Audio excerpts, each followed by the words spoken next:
Welcome to the Aquatic News Network, where we bring the stories of the water to life.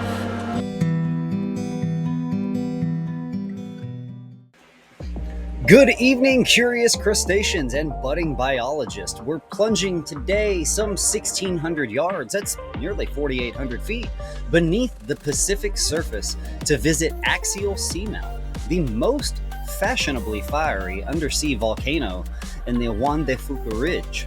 Prepare your wits, your waterproof notebooks, and perhaps a stiff cup of tea, even if the water's, well, a tad toasty down there. And pay attention, folks, because there will be a quiz. Axial sits smack dab between the tectonic plates that drift away from each other like awkward dinner guests.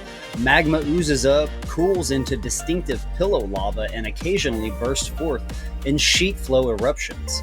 Its summit caldera spans about 3,280 yards, nearly 2 miles across, practically a volcanic roundabout where molten rock meets frigid seawater.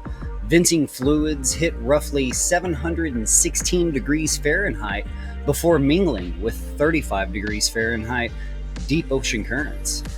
Well, it's older than a freshly brewed builder's tea and significantly more explosive. So who lives there? A menagerie of the macabre and marvelous. Forget sunlight. Here, life runs on chemistry. Tiny microbes oxidize hydrogen sulfide and methane, kickstarting the food web with a reaction chemists call chemoautotrophy. From these molecular power plants arise life forms like giant tube worms, Riftia pachyptilio. These 6-foot stalagmites of flesh lack mouths and guts, instead hosting symbiotic bacteria in a special organ, the trophosome, that manufacture sugars from vent chemicals. Then there's alvanellid worms, Alvanella pompeiana, nicknamed Pompeii worms.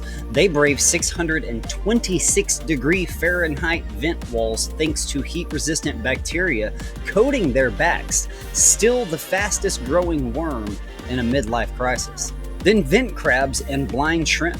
Sporting oversized pinchers and whiskers, they scuttle about like they forgot where they parked their bicycles.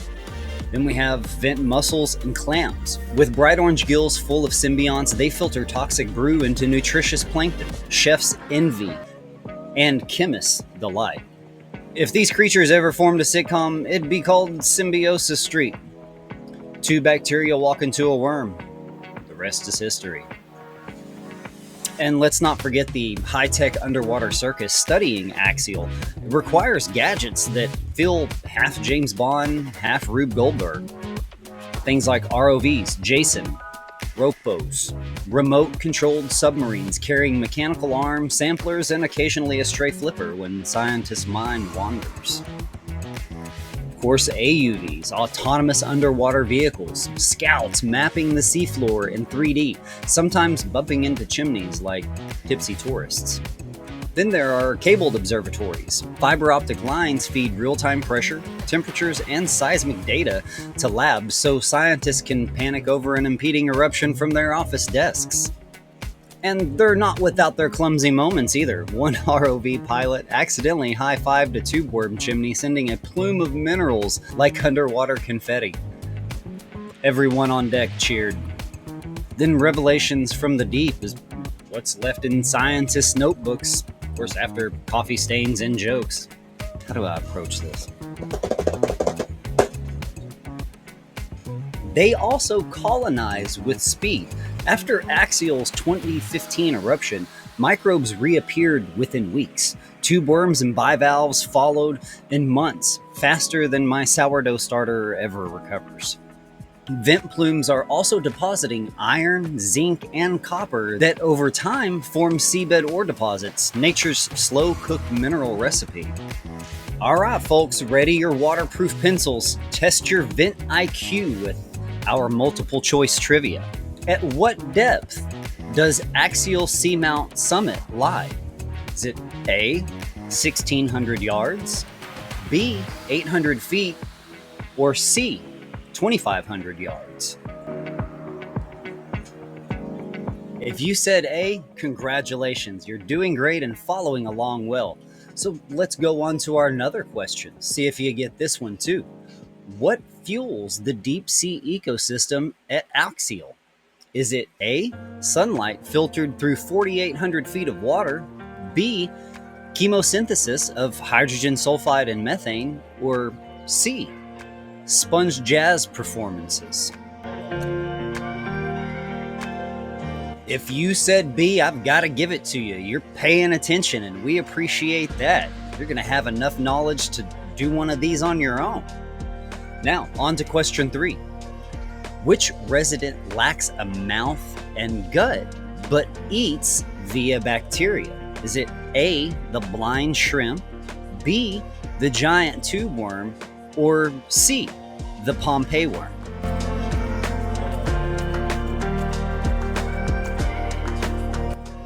I hope I didn't get you on this one. The answer is B.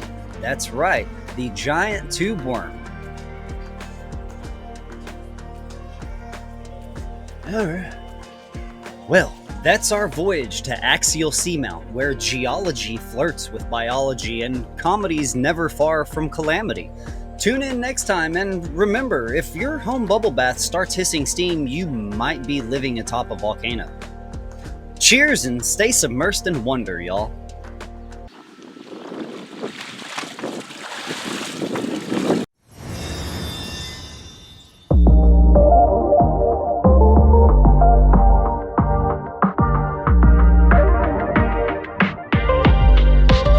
Good afternoon, I'm Tommy, and today we bring you an unprecedented special report. A military conflict kindling across Iran, Israel, and the United States is now rippling into the silent, shimmering world beneath the surface. This is not just a war on land and in the air. It is a war threatening reefs, rivers, and the lifeblood of aquariums across the globe. With Iranian naval forces engaging in the Straits of Hormuz and allied operations intensifying across maritime choke points, the Red Sea, home to more than 1,200 species of marine life, is now a militarized zone. And for aquarists, importers, and conservationists, the fallout has already begun. Just weeks ago, thousands of fish, butterfly fish, sohal tangs, and even rare wrasse flowed from this port to tanks across the world. Now, these crates are sitting idle. Global freight insurance has surged 300%, and wildlife exporters in Oman and coastal Iran have suspended operations indefinitely. One supplier told us off camera, it's like a pipe to the ocean just snapped shut.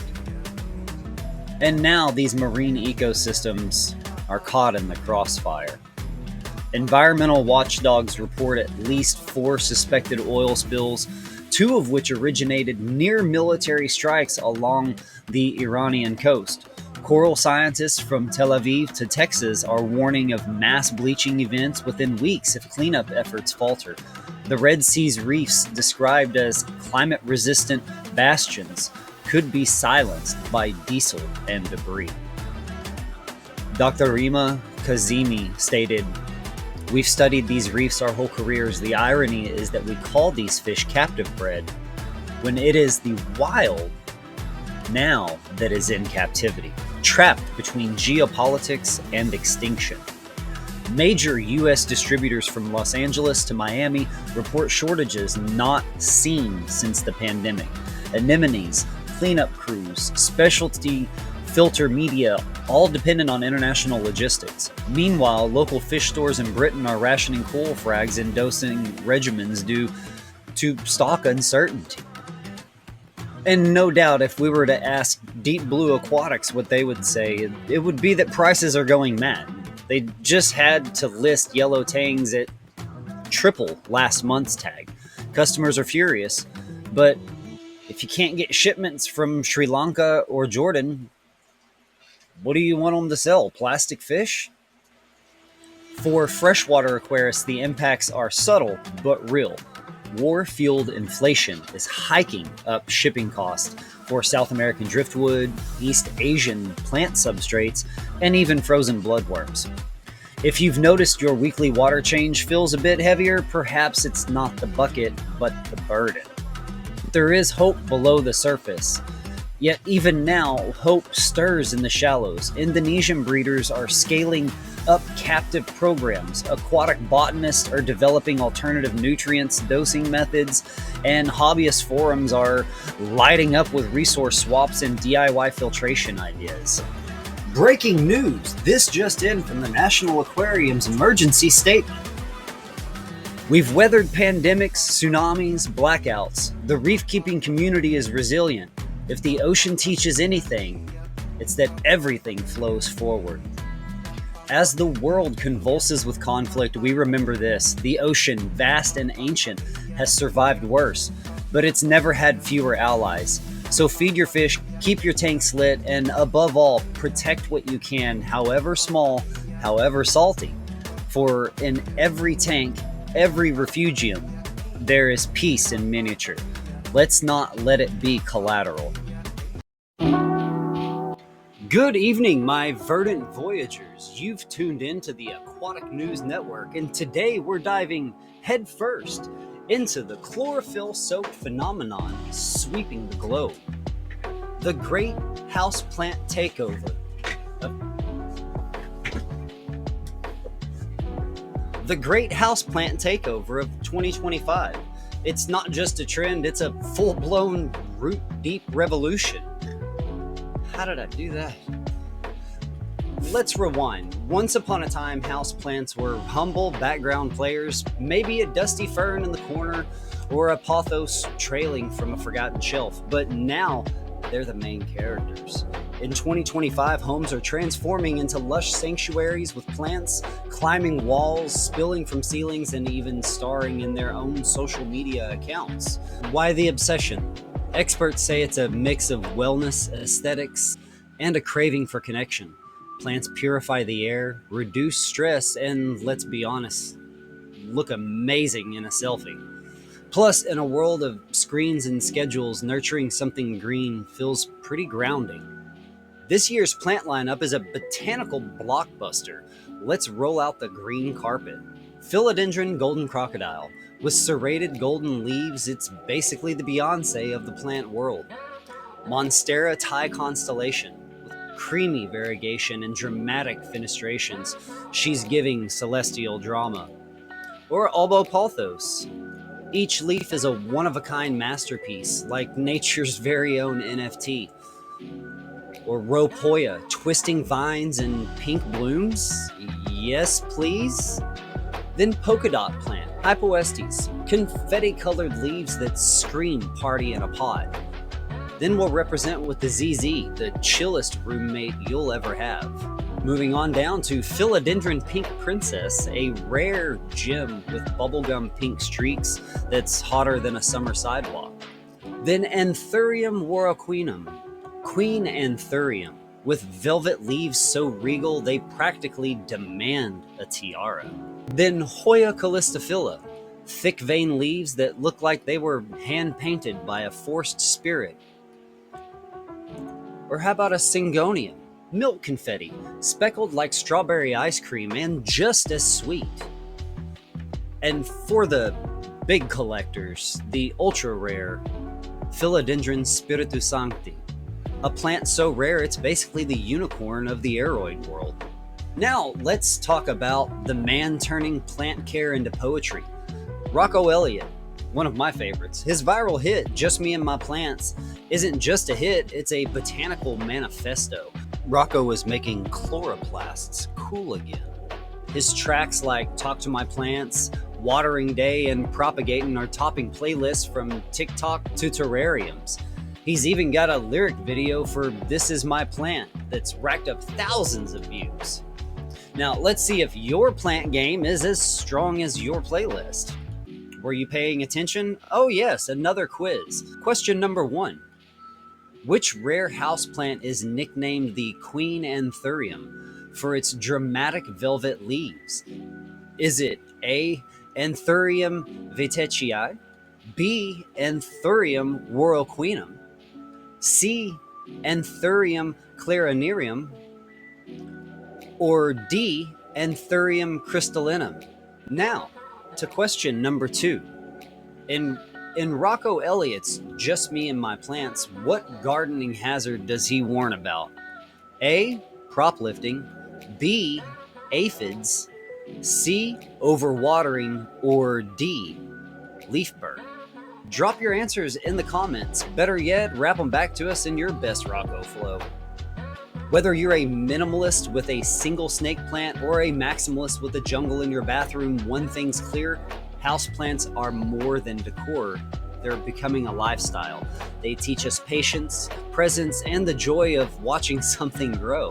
So go ahead, name your monstera, serenade your succulents, and remember, in a world full of noise, sometimes the quietest growth happens in the corner of your living room.